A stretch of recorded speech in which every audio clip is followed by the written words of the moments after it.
Hey guys, flu thank you here. I have the flu, the real one, not the COVID one. It might be COVID, but I haven't actually gotten my test back of whether it's COVID or not. But the doctors don't seem to think it's COVID. They seem to think it's just the normal ass flu. Let me tell you, you do not want to get the flu. I always thought the flu is just like having a bad cold.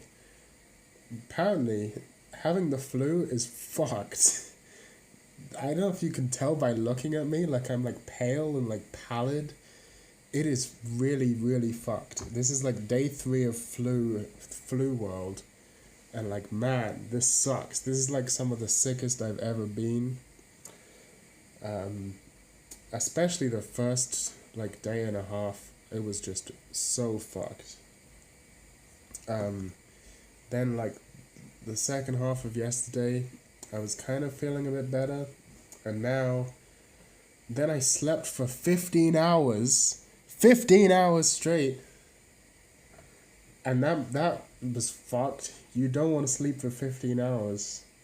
I wish I could communicate how bad I feel through this video.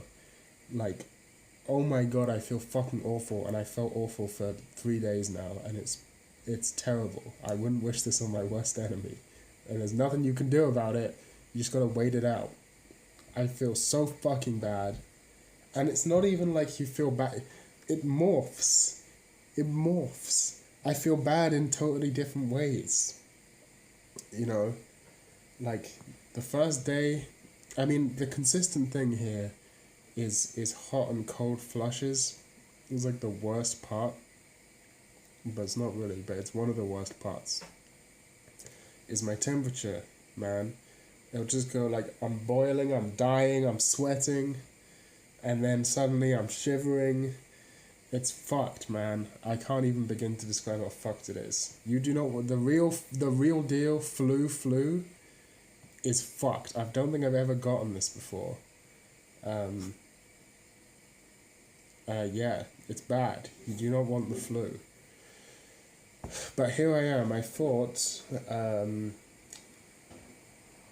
that I should somehow document it. I don't know why. I don't know what's going on. Everything's kind of a blur to me. I don't really know where ideas are coming from or what they mean. Everything's just kind of blurry. And remember, I live alone. Like, it's not like I have anyone to nurse me back to health. I'm just fucking here vibing.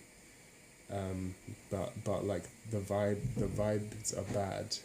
Like, you've heard about good vibrations from the Beachy Boys, the Beastly Boys. The Beach Boys are the ones that tell you about the good vibrations, and then their evil twins, the Beastly Boys. The Beastly Boys are going to tell you about my bad vibrations. See, this is what I mean. I'm just fucking delirious. But here we are.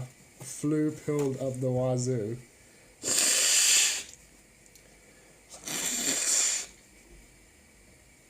And I'm going to document it by watching Scott Pilgrim vs. the World. I think I might be a genius. I might be the world's greatest mathematical mind. I might be the world's greatest mathematical mind. I'm gonna watch Scott Pilgrim vs. the World, the movie, directed by Edgar Wright, starring Michael Cera. And that's how I'm gonna document my flu adventures. A little bit of personal backstory. Before the concept of a comfort movie existed in popular dialogue, when I was like 16, this movie was my comfort movie. I've probably watched this movie 5 or 6 times, but not in many, many years. But there was a time when I would just watch this movie quite a lot. And I didn't really have a lot of the context to understand some of the, like, At the beginning of the movie, Scott Pilgrim is dating a high schooler. He's 22, dating a 17-year-old. I didn't really have the context. I mean, I knew the movie was telling me that's kind of weird, but I didn't have the context to know, oh, that's really weird. Like, and I hadn't been in any really, like, real relationships or been around people that had had real relationships or had real breakups. I didn't know, I didn't, like, watching it now, I'm 8 minutes into the movie, by the way, and then I decided to record it.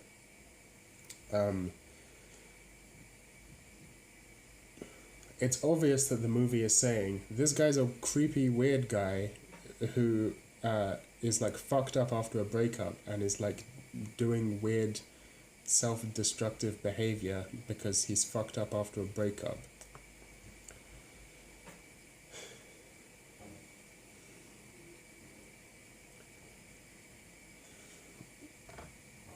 Maybe I shouldn't have done this. This is a bad idea. I feel like such fucking shit. I need food as well. Can you hear the food happening? Can you hear that? Can you hear anything? Is this thing on? Is this thing on? I ate I ate some eggs.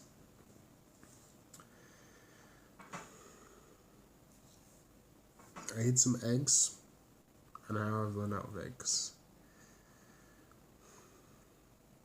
But boiled eggs and soldiers. Excellent. Eggs. Excellent. This kind of looks like an egg.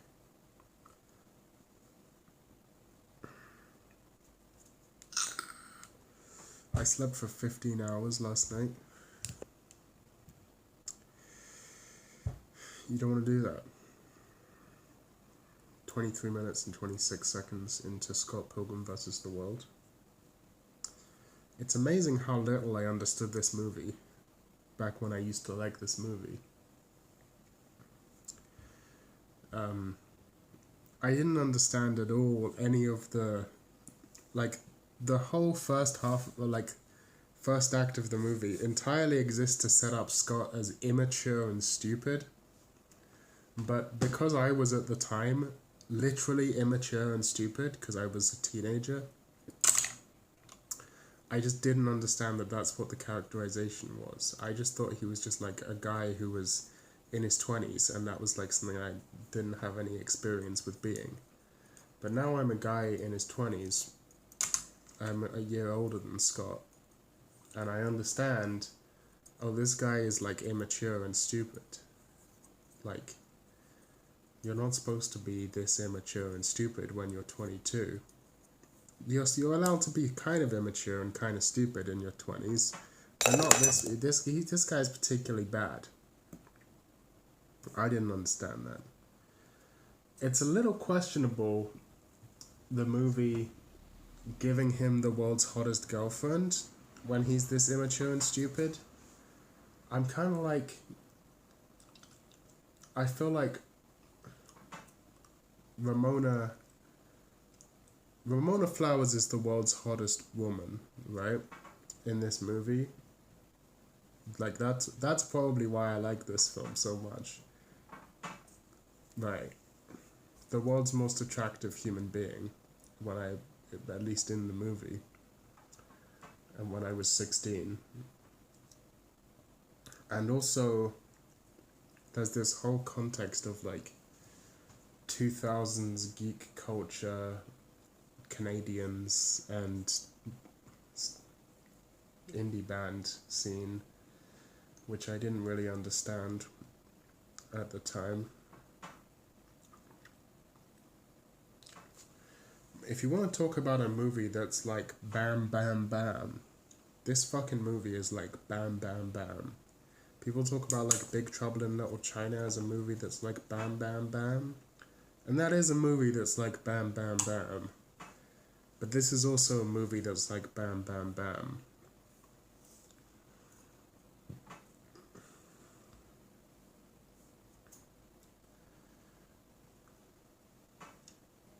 Scott Pilgrim is an asshole.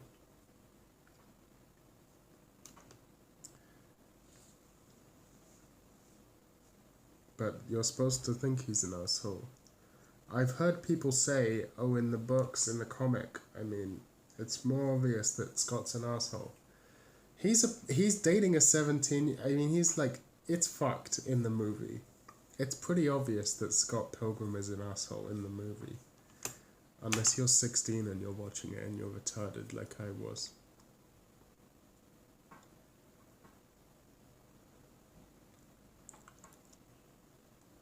Okay, can I tell you something about this movie that my opinion hasn't changed on? The soundtrack is killer. This movie's soundtrack is like, I kind of didn't talk about this for years because I was like, if people find out, they're gonna realize I'm a scam artist. Like half of my musical inspiration is just the fucking soundtrack to the Scott Pilgrim movie. The bass guitar, you wonder why I'm all about loud bass guitar with like fuzz on it? This movie, the soundtrack to this movie, the Sex Bob-omb sounds. I can play like, hold on. I can play like half the fucking like.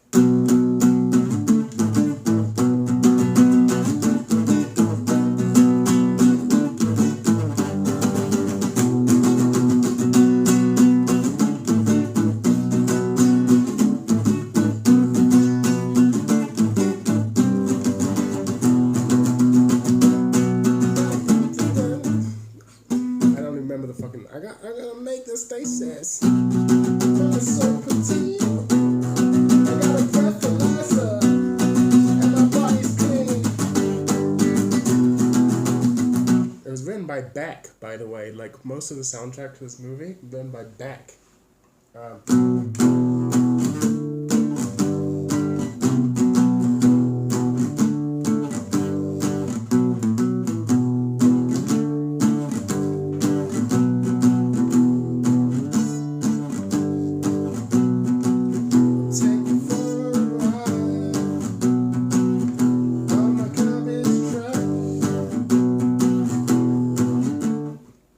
Something like that. Oh no, I'll take you to the zone. There's like a bit in the fucking song that goes like.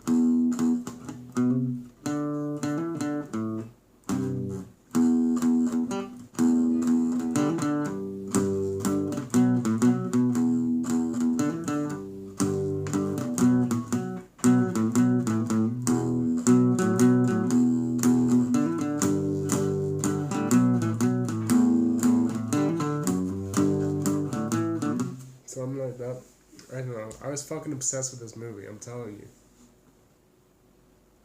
Launchpad McQuack.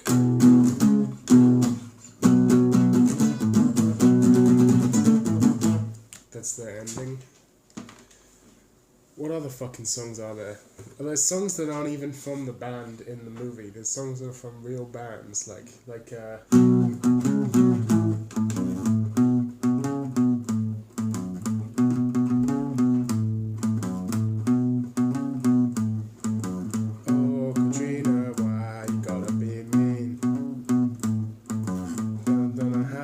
down in New Orleans. Yeah, something like that. I was obsessed with this fucking movie.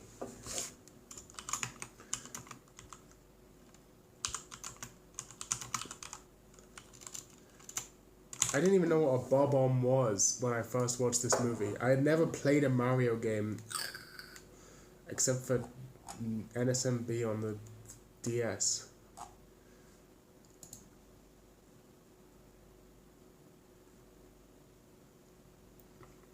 Oh yeah, there's Threshold. Yeah, there's a whole bunch. There's a whole bunch of fucking songs in this movie, and they're all sick.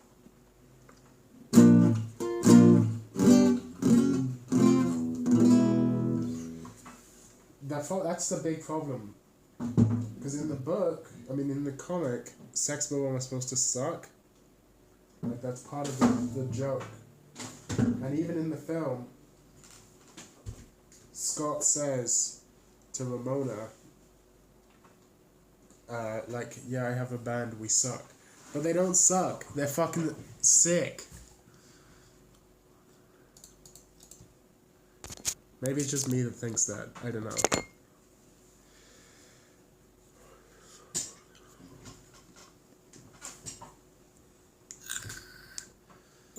How have I not... You gotta mention the inventive use of visual effects in this movie. So I will just mention that now. You also gotta mention the negative XP song. Mentioned. I don't even know what else to say about this movie. Honestly, it's a good film. It holds up, it's funny. There's a lot of, like, inventive visual gags. It's Edgar Wright, so of course. It's good. It's a good film. It's funny. It's got a bunch of interesting stuff to say about this immature retard, Scott Pilgrim, who refuses to grow up. Like, it's good. It's good for shitting on a guy who deserves to get shit on. I wish he got shit on harder, if anything.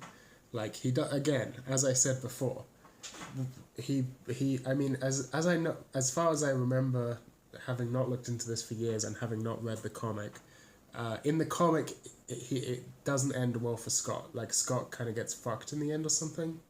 Or he ends up dating Knives in the end. I forget exactly what happens in the end in the comics. I've never read them. I've only heard about it.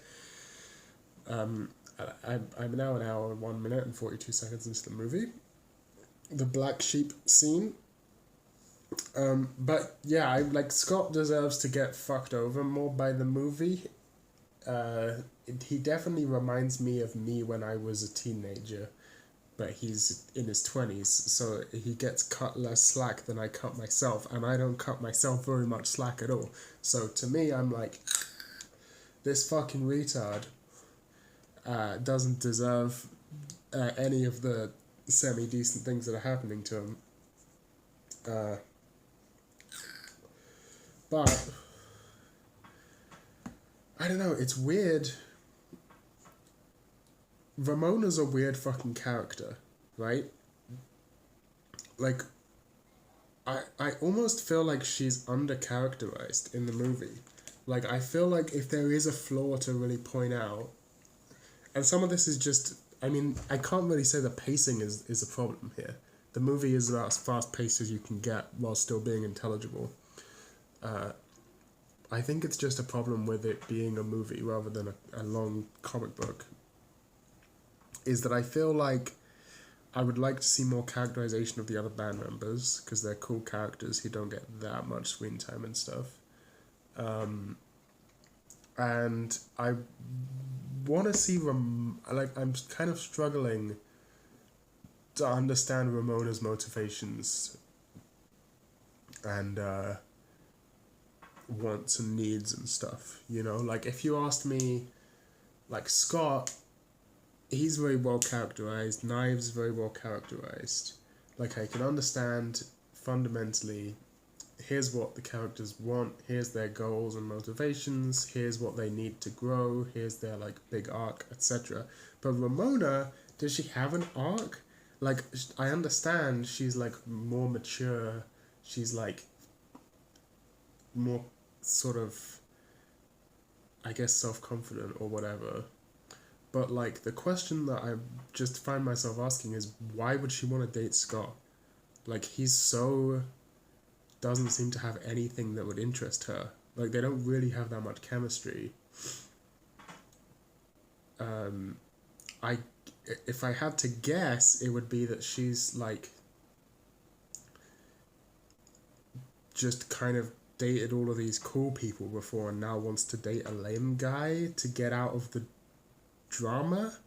But Scott isn't lame because he's, like, nerdy or whatever. He's lame because he's an asshole. So I don't know. The Ramona kind of falls apart a bit. I never noticed this watching the movie before because I was just like, she's hot or whatever. But, like, I also keep kind of comparing it to, like, there's something very anime-y about this movie, right? I think that's fairly obvious from the fight scenes and whatever, like the way they're shot. There's definitely something anime-y about it. It almost reminds me of like Data Live or something. But the thing is, in a lot of these like harem anime shows or whatever, they give the girls some dumbass but some reason to like the lame main character. Like, whereas Ramona doesn't have any reason to like Scott. Not that I can see. Uh, yeah, it's like Scott's not a likable guy in the first place, and it's not like he's done anything for Ramona. I guess I don't know. I don't understand it. This is a bit confusing to me. It's not like game breaking. It doesn't like completely pull me out of the story or whatever, but it does. It is just sort of like it makes the story a little difficult to engage with because this is like the main thrust of the plot is these two characters dating, but only one of them has any actual reason to be dating the other person. Like, you're not going to convince me that, because at the end of the day, Ramona Flowers is hot, right? So even if she was like evil, there would still be a reason for Scott to want to date her, because people want to date attractive people. But Michael Cera, no offense to him, at least in the movie, I don't think he's being portrayed as attractive, conventionally attractive. So it's not that. He's not particularly nice, or he's not particularly interesting. His band is kind of lame. He's kind of a lame person. He's not very funny. He's kind of boring. He's not very... He's not, like, confident. He's not charismatic. He's not, like...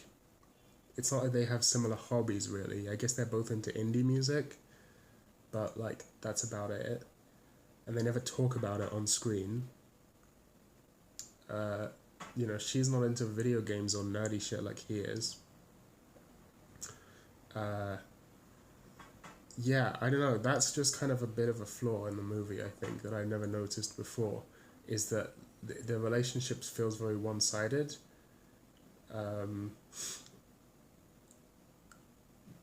And it feels one-sided in a way that doesn't make sense with the rest of the character, or the rest of the way these people are characterized. As in, it would make sense if Scott was the one dating someone who was bad for him, right? Like, because he's immature, he's characterized as not really having a good understanding of that sort of thing. But Ramona is supposed to be experienced and mature in that aspect, I suppose. Which makes it weird that she would date someone for no... that they don't seem to have much chemistry. And then there's this bit where she disappears after the fight with the Chris Evans character guy. She disappears and then comes back, and I'm like, what did that mean? What was that all about? Like, I don't know what purpose that served in the story. That just sort of seemed pointless.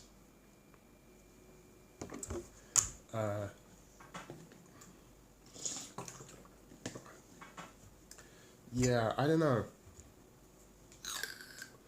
I think Ramona, the character of Ramona herself, is really the big flaw with this movie. Like, she doesn't really have consistent motivations or a consistent, or like a proper arc that I can see. Again, there's probably stuff in the comic that covers this, but I mean, that doesn't matter. I'm not talking about the comic, we're watching a movie here. So I've been reading the Scott Pilgrim books. It's the next day. I feel a lot better than I did yesterday, although I'm still definitely very much sick. But thank God the flu seems to be passing.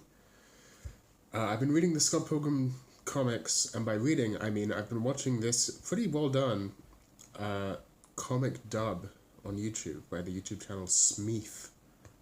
Actually, highly recommend, although sometimes the voice acting is a little less than stellar, a little overacted. Suffers from anime dub syndrome where characters sort of how do I put it, like over emote. Uh, w- uh, I was it's kind of like that. And now this makes me see it makes a few of my problems with the movie clearer. Again, I still think the movie's good. It's definitely like, all things aside, it's a very fun movie. It's a very fun, fast-paced, and inventive action movie, and it's still a good film, no matter what anyone says. Even though I think most people like it, but analyzing it deeper than it was ever meant to be analyzed, or whatever, comparing it to the comic. I think one big problem that the movies have is casting decisions. Michael Cera is not Scott, because Scott is supposed to be attractive. I didn't even conceive of this because I'm like, oh, he's dating a high schooler, like, at the start of the film, like, he must be kind of desperate or whatever. But in the comics, I mean, they refer to him as like a wannabe lady killer multiple times. He's had like many girlfriends. There are girls that comment on his looks, like he's kind of cute. Like, he's supposed to be not like a super Giga Chad attractive, but he's supposed to be pretty good looking. And not to say Michael Cera isn't good looking, but I think he's supposed to be a little more conventionally handsome and then dorky on the inside. And that's the other thing, is Book Scott is much stupider and more angry, and I've heard this before, that like Book Scott is more of an asshole. I don't actually think that's true. I think Movie Scott and Book Scott are equally assholes. It's just different, like they're characterized differently. My beard looks super ginger in this light. It's kind of cool. Whereas Movie Scott is kind of more of an asshole. I don't even really know how to put it into words, but they're both assholes. But Book Scott is more maybe nefarious is the right word, or and it's just more obvious that he's like very self-centered, I guess. I don't know. I guess Movie Scott is also kind of like that. But yeah, I think honestly, I don't know who I would have cast in the role of Scott Pilgrim other than Michael Cera. Also, Scott in the books is 23, but he's 22 in the movies. I don't know why they changed that. But in the movies.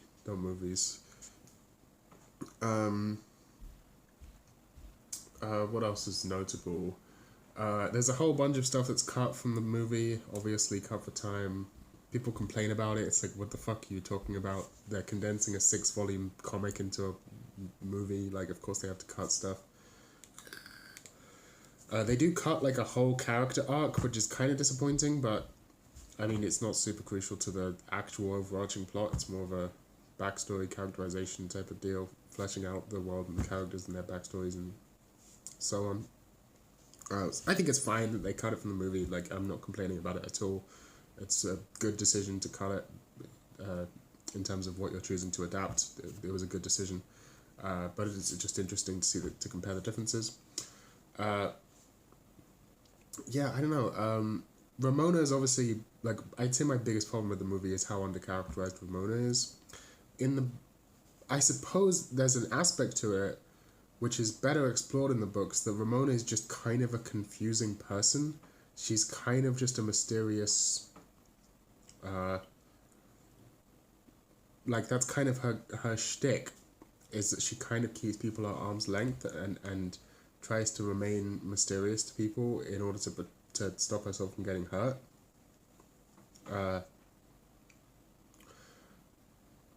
I don't know. I'm still kind of on the fence about whether this is actually good to read, though. Like, whether that actually makes a good character, because it's like, is that just the excuse that you don't have to write a consistent character? I don't know. It definitely doesn't make for a healthy relationship, but that's probably on purpose. Yeah, I don't know. I guess obviously another difference, I think I mentioned this already, is that in the books, Sex Bomb is supposed to not be a very good band, whereas in the movies, their music is fucking sick. Uh, I think that's been overhyped to me. They're not supposed to be fucking terrible. They're just not supposed to be very good. But they're not like unlistenable in the comics. Uh, what else? Knives is much. Knives' character is much better in the comics. Like, she's just like more well rounded, less like more 3-dimensional, I guess. Um, and I don't know. The yeah, I guess there's a lot more meta in the comics. There's very little meta in the film. I mean, there's obviously it plays with video game and comic book stuff in the film a little bit, mostly video game stuff, but that's kind of unavoidable just due to the way the plot's set out. But the comic has like a lot of fourth wall breaks. Um, there's sort of stuff that you see in manga a lot, where a character will be um, uh, oh, got to get this finished. This volume's getting too long, or something like that. Um, like that sort of thing. Or like maybe this will come back in volume 3. I think a character says that at some point. I guess you could call it lamp shading sometimes, but I think it's fine. I think it's fun. They don't do it too often to the point where it's obnoxious. But that humor is not present in the film, which is not in itself a bad thing. It's just an interesting difference. Yeah, this whole thing has got me kind of nostalgic for 2000s / late 90s, early 2000s, like nerd culture, I guess, or it's just this interesting time period when, like, I think what they called geek chic was like kind of the big deal, and it's just made me think about how this 2000s geek chic became 2010s and then 2020s just pop culture. Like all of the present waves of like Marvel movies and all of that stuff all grew out of this millennial geek chic hipster era, which I think is amusing because it also grew out of this. It kind of calls to my attention, and this is definitely not on purpose, about how, like, when I think of like true geek, right, like otaku, to the point of otakudom, like I'm thinking of like people who are like really obsessive and know their shit about everything, whereas this geek culture isn't like that. People actually don't have that much of an idea what they're talking about at all, but they're just really passionate about it. And this even goes beyond the text. Like Brian Lee O'Malley, the person who wrote the comics, I mean, if you just look at the art style or read them at all, you can tell they're inspired by manga. And the film is obviously also inspired by anime and manga. But Brian Lee O'Malley had only ever read Ranma 1/2. He read Ranma 1/2 and then was like, I'm gonna write a manga. Like he didn't really know anything about it. I just like skimmed his Wikipedia page. He bought some book that was called like Even a Monkey Can Draw Manga. I think I have a book like that somewhere. Like everyone did when they were a kid. You know, like some like shitty how to draw manga book. And he read Ranma 1/2 and then he was like, I could do that. And that's kind of cool. I don't know. It's kind of lame, but it's also kind of cool. Like from my gatekeepy perspective, it's like, well, this guy's not really a otaku, but I don't think he would have called himself one. But yeah, and also you can see it in the types of bands that are like they don't really know good music. They don't really know like obscure music in like other than like local bands. Uh, they're not like well versed in jazz or whatever. Um, they played a few video games, which at the time I guess was maybe seen as geeky, but like, I mean, I remember being in school at the time, and every single person owned a video game console except for me. But I mean, even I had a Game Boy, so yeah, pretty much everyone had a games console. Everyone played video games. It wasn't nerdy or geeky. Uh, I guess if you had been into like JRPGs or something, it might have been, but no one was. Uh, Not that I remember, anyway. Uh, yeah, like I guess Scott is vaguely aware of comic books. He wears an X-Men patch at some point, and then Ramona calls him a dork, but you never see him reading comics or reading X-Men or like really referencing comics at all. He doesn't. I mean, he references video games. I guess that's about it. So like the actual nerd culture bit of it is more of a veneer than like an actual part of the texture. There's not really much depth to it. But that in itself, you would expect that to be a criticism, and I suppose it is to some extent. But also it lends a kind of playfulness and innocence, where it's not sort of overly self-aware of the tropes of its genres, or overly trapped in like weaving these tropes. Like you read some light novels or anime or manga or whatever, which clearly come from a place of, this person is a giga otaku who wrote this, which is a lot of manga and light novels and stuff. And sometimes, there are some shows that get it right, like Monogatari, for example, but there are some shows that do it and it feels very contrived. I'm trying to think of, I have one in my mind right now. It's something Seitokai something. See if I can find. It's not Seitokai Yakuin Domo. It's fucking not that. Fucking. See if I can find. Yeah, this is it. Student Council's Discretion. Seitokai no Ichizon. Yes, this one. I remember watching this anime and it felt very contrived. They're constantly sort of making reference to stuff without really any depth or finesse, and then they're referencing the fact that they're doing that, and it's kind of feels pointless. So by being very innocent of the tropes that it's engaging in or the mediums that it's playing with, it kind of ends up with this playfulness to it, which I think actually works in the comic's favor, which is kind of surprising to me. I guess the big thing that's confusing, or the big thing that, I don't know, I guess I'm only on volume 4, so I guess there's more to find out that might be revealed at a later date. I'm kind of changing my whole perspective here as these books go on like who's really the asshole in this fucking story. I think that really, if there's a big narrative arc, at least for the first 5 volumes, it's at first you think that Scott is the asshole, and it turns out Ramona is the real asshole. Scott, he's not the best guy. He's mainly an idiot, mainly an immature idiot, right? But I don't think he's ever actively malicious.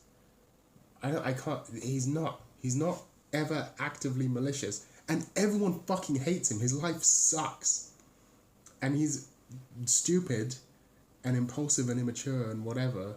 But he's not, trying to fuck people over or anything. He's not even really. I mean, he's narcissistic. That's like his big thing. But he's not narcissistic to the point of like really hurting people. And if you think he is, what did he do? What did he do that did that? There's only one answer. Because Scott only ever did one big bad. At least so far. Maybe he does a big bad in the next volume, I don't know, but Scott's big bad was right at the beginning of the story.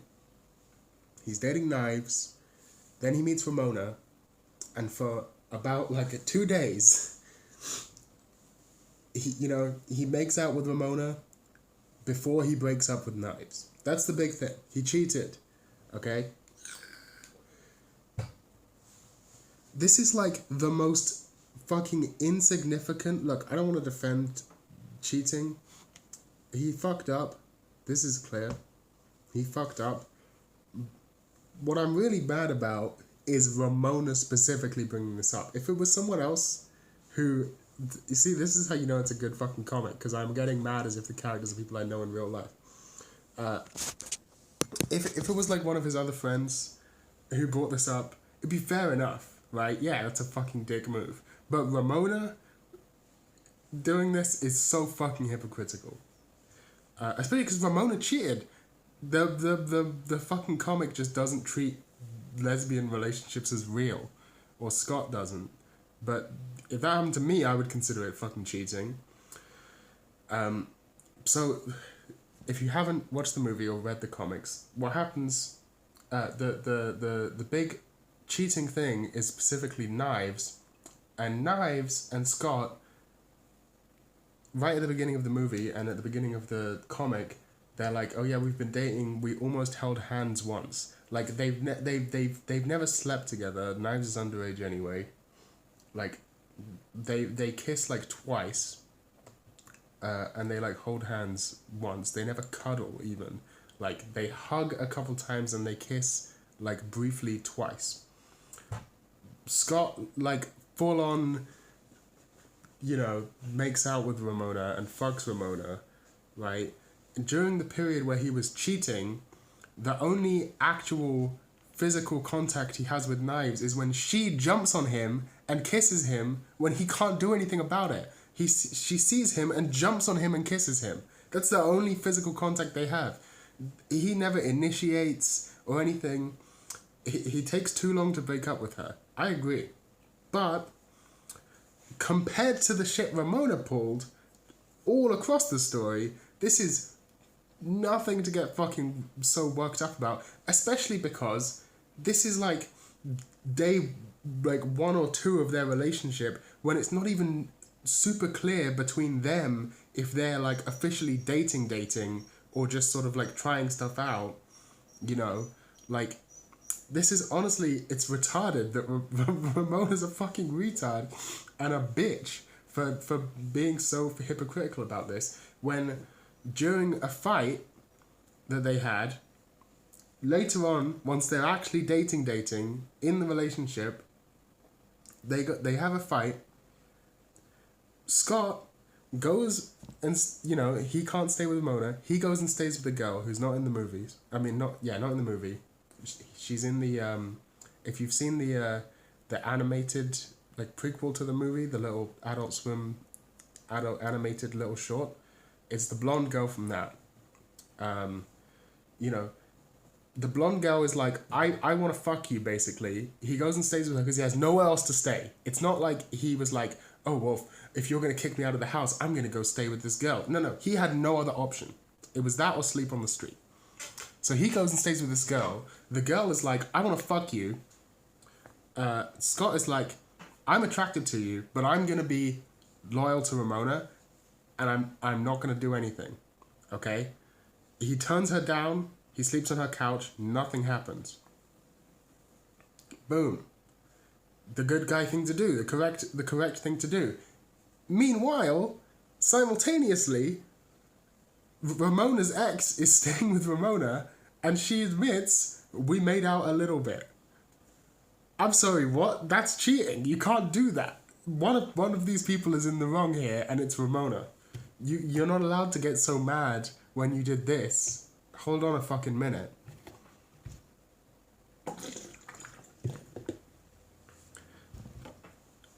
That's not even to mention the whole fucking point that, like, what is Ramona actually mad at Scott about?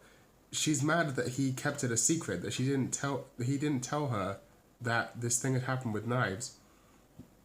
Ramona, the fucking queen of keeping shit a secret for no goddamn reason because you're an asshole, including important shit with Gideon. Super fucking important shit. Bad shit, right? Which she gets mad at Scott when he, like, almost sort of finds a little bit out. And Scott has respect for her privacy and doesn't go digging.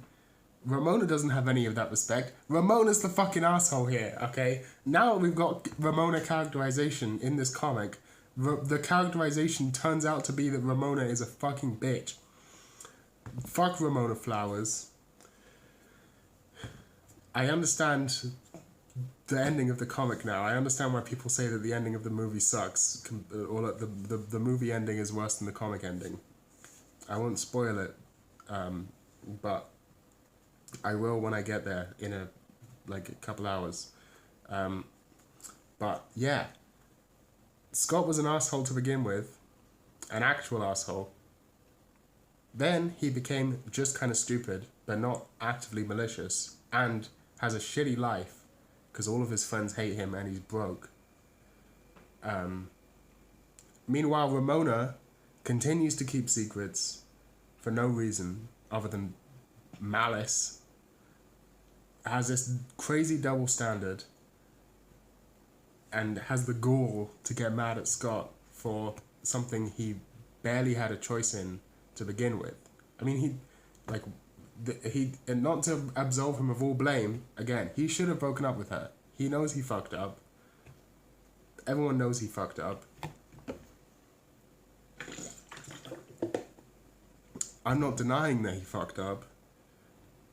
The thing that's bad is the double standard here. The hypocrisy. When in comparison, what Scott did isn't the same level of the bad that Ramona keeps a secret, which is way more malicious. Not to mention, yeah, as I said, Scott fucks up in the beginning and then it's just kind of stupid.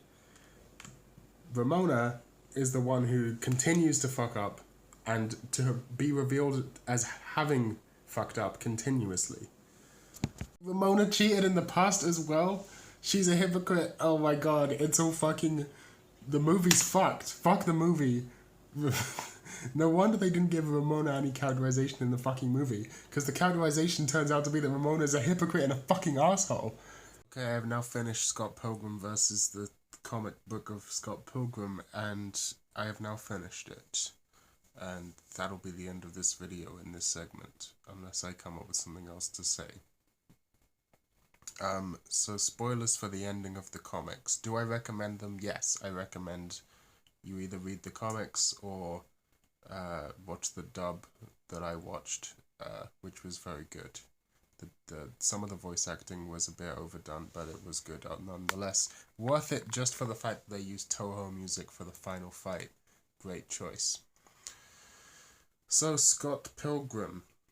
I think sort of the fundamental difference between the comic and the movie is that in the movie is about Scott, who's kind of an asshole, sort of winning over this girl, right? Winning over the hottest girl in the world. I'm kind of an asshole, kind of a dorky asshole, and I'm gonna get over myself so I can win over this hot girl.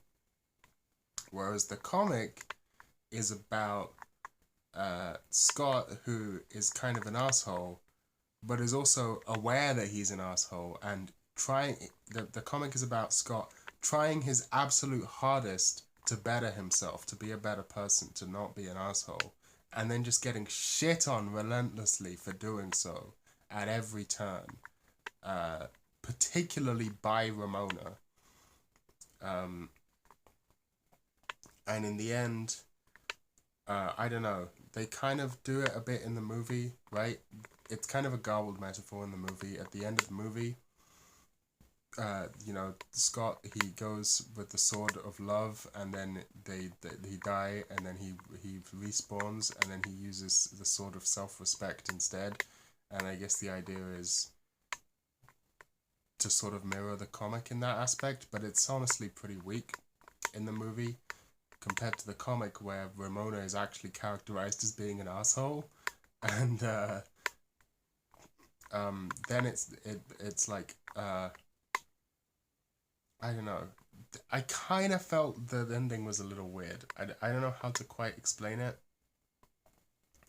It kind of felt like it was setting something up, and then it kind of shat itself in terms of the metaphor that it was going for at the end. Mainly by like redeeming Ramona. I thought that the ending of the books was that Scott gets with knives. I thought that was the whole thing that I'd heard. Am I wrong? Hold on, I'm gonna look this up. I'm reading this fucking article. This guy, whoever wrote this fucking article, is just wrong. I don't know what they're talking about. Scott is apparently the problem, and the character hasn't aged well. He's the eternal slacker who's been forced into work, and a person who quickly devolves into being a shady jerk when confronted or anything. Being a slacker isn't a bad thing. Scott's quick temper and constant self-defense of his own. Okay, what quick temper? He never. People talk about this. He doesn't have a. I don't know what. I don't know. Whoever writes these fucking articles about this shit doesn't have any fucking clue about anything. Apparently, the movie and the comic have different endings because the comic hadn't come out yet. The final volume hadn't come out yet when the movie was made, which is understandable. But uh, yeah, I don't know who the fuck these people are who think Ramona is this like good character. Ramona is very obviously not like. God, I don't fuck. I'm kind of mad now. I'm kind of mad after reading two articles that are like, that Scott has to earn the right to date Ramona. No, no, no, no, no, no, no. Hold on a fucking minute. Ramona's a fucking evil bitch. you, you don't want it. You like it, that was the thing I was kind of mad at. They shouldn't have ended up dating at the end of the comic. Scott, fucking. I mean, yeah, sure, they both kind of grew, but Ramona cheated. Like the comic gives her an easy fucking out, which kind of pissed me off. Actually, that's kind of the big thing. Like, I suppose in the metaphor of the comic, the idea that Gideon is controlling her mind is like the metaphor for her being sort of chained to the past. But Scott also has the same sort of thing in both ways. He's chained to the past, and also Gideon has influence over his thoughts. And yet, he doesn't get that excuse. He has to actually grow as a person. Ramona doesn't. She's just a hypocrite until the end when she decides, actually, I'm cool. I'm no longer. I never did anything wrong. And Scott's like, yeah, yeah, I forgive you. I'm sorry, what? Fucking stupid. Uh, I don't know. I don't think that they should have ended up with knives. I don't know what should have happened. I don't fucking know what a better ending would have been. Maybe just Scott ends up single or something. I mean, Ramona should end up single because her whole fucking problem is that she's defining herself by her dates. She's defining herself by her boyfriends. That's like one of her big problems. Is she's like obsessively dating people, sort of. Like she should have just been like, I'm gonna be single for a while. That would have been actual character growth, but they didn't do that. If it could even have been left open ended. That's how I would have ended it. I would have been like, Ramona's like, I want to be single for a while. Come back, talk to me in like 2 years. I'll be here in this town in Toronto. I will come back to Toronto in 2 years, and I'll find you, uh, or you find me. You know, whatever. Like, be like, I just need to be alone. I'll decide in the future if I want to continue this. Scott's mature enough by the end to understand that, and then he can just be single and do whatever. And it could have been drama where he's like, like I might move on, I might get someone, it could have been anything. Or it could have been like, I won't move on, you have a lot of options. I don't know. I kind of feel like the as cool as the fight scene was, it kind of undercuts the emotional narrative when I felt that the whole narrative was that Ramona is a shitty person, and that the like how I read it was that while movie Scott is trying to earn the right to date Ramona, comic Scott, his arc is all about realizing that he doesn't have to, that he has to get over Ramona and better himself instead. That like Ramona is bad for him. That's what I thought the arc was. But then the final, like the second half of the last volume, undercuts that completely and it's like, actually, they're perfect for each other or whatever. And I'm like, maybe. I don't know. I thought it was a little weird.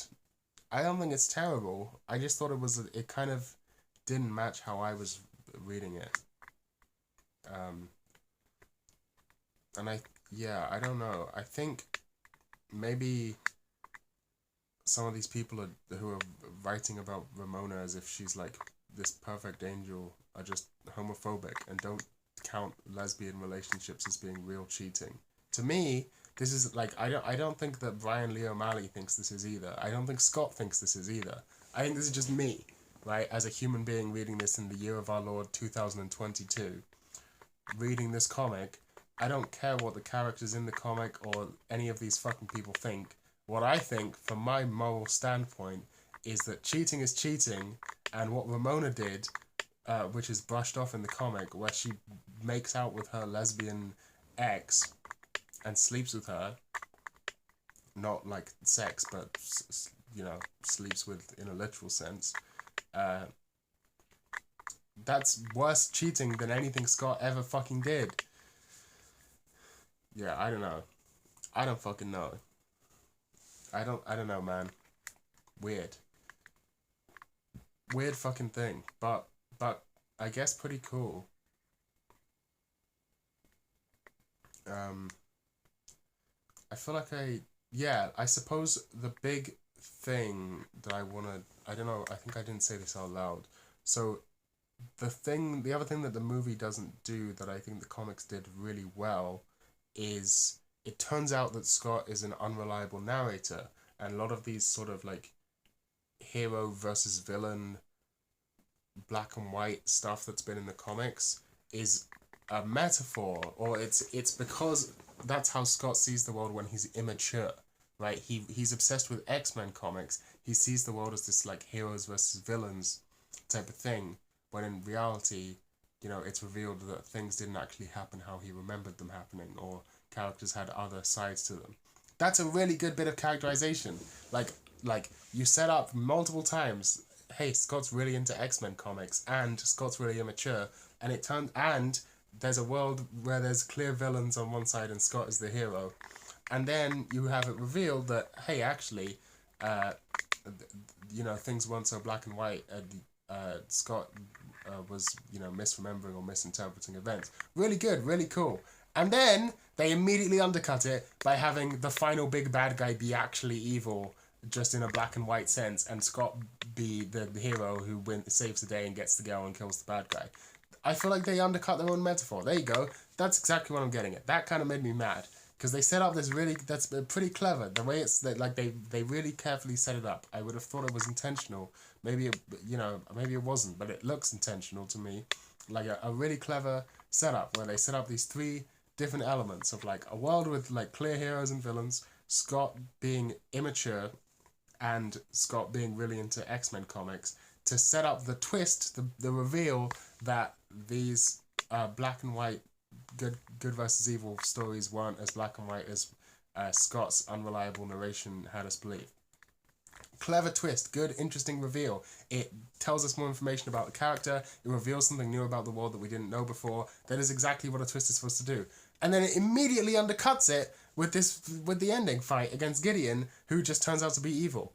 It's like, I don't like that. I'm sorry, that was like one of the cooler things about the comic, and then the comic undoes it. And obviously none of that is in the movie at all, which I kind of think is lame. I thought that was one of the better parts of the comic, really. That setup and twist and reveal is like, it's not a twist as in a plot twist. It's just a revelation about, or a revealing of new information about the world and the characters, which makes perfect sense. Once you see it, you're like, oh, of course, it was set up that way because this isn't this. And then, yeah, it doesn't, it turns out to be meaningless, which, yeah, that kind of sucked. Uh,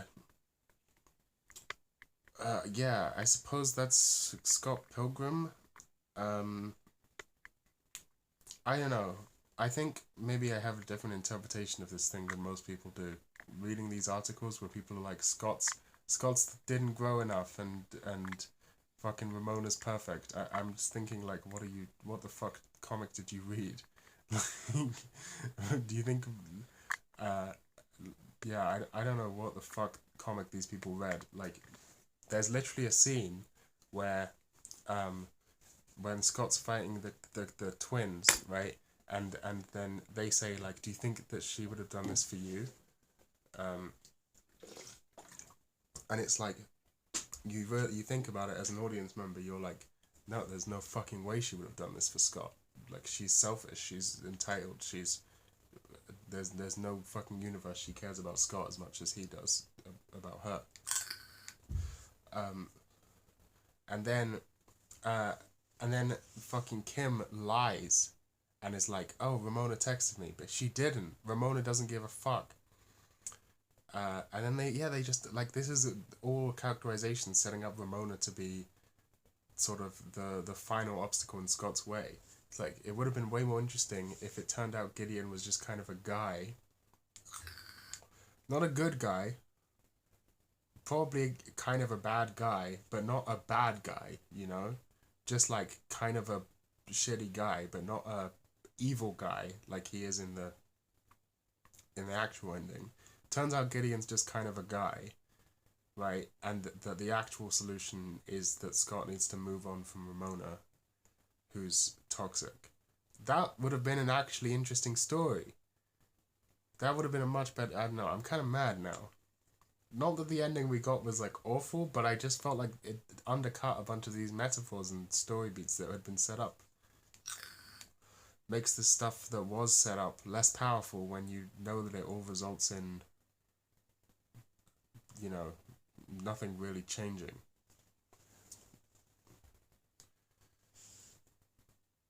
Uh, yeah, I don't know. Kind of mixed feelings on that. But I still recommend the comic.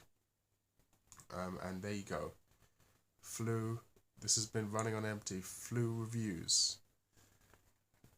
My flu is getting better, as you can probably tell from the tone of my voice. Not 100%, but it's. I suspect I'll only have 1 or 2 days of like having a sort of mild coldy feelings. Thanks for watching.